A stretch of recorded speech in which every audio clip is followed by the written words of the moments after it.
Hey guys, in honor of the Haunted Mansion movie coming out this Friday, yes, I'm sure some of you forgot because of Barbieheimer, I wanted to talk about some of the history of the Haunted Mansion ride at Disneyland and some of the fun facts you may not have known about it. So a lot of people argue that the Haunted Mansion was not a part of the original plan for Disneyland, but in fact, there is old mansion in the original concept art. The Haunted Mansion was actually going to be off of Main Street, not in New Orleans Square. New Orleans Square wasn't even a dream at that point. But obviously it was nixed because Walt Disney didn't want to run down home along his beautiful Main Street. So when New Orleans Square was coming to fruition, Walt Disney asked Ken Anderson, who helped with Snow White and Pinocchio and who studied architecture, to come up with the design concept for the Haunted Mansion ride. Thus, the Haunted Mansion was born. Except there was nothing in it. As many as you know, there was an idea for it to be a walk-in kind of a wax museum of really creepy things that Raleigh Crump and Yale Gracie were in charge of.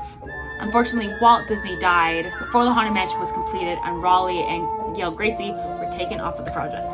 Another fun fact is that Ken Anderson also came up with an awesome backstory.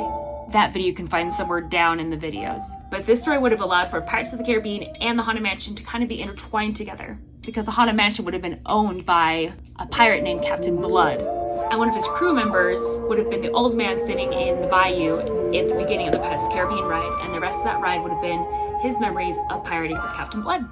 And another thing that would have tied the Pirates of the Caribbean ride to the Haunted Mansion ride would be that the Hatbox Ghost would have been a pirate that Gore beheaded in order to take over his ship. There's also another idea to have a crow narrate the whole ride as you're going through it. Hence you see a lot of crows when you're on the ride. Anyway, the ride opened in 1969. On the first day, there were 82,560 people that rode that ride. And believe it or not, hardly anything of the ride is actually in the Haunted Mansion. Most of the ride is actually underground. And in the California Haunted Mansion, it is an elevator that takes you down, so the room is stretching, it's going this way. But if you're in Florida or Tokyo, the room is actually stretching up. Another fun fact is that the 3 hitchhiking ghosts actually all have names. Yes, and their names are Ezra, Gus, and Phineas. Haunted Mansion comes out this weekend on the 28th, and I can't wait to see this movie.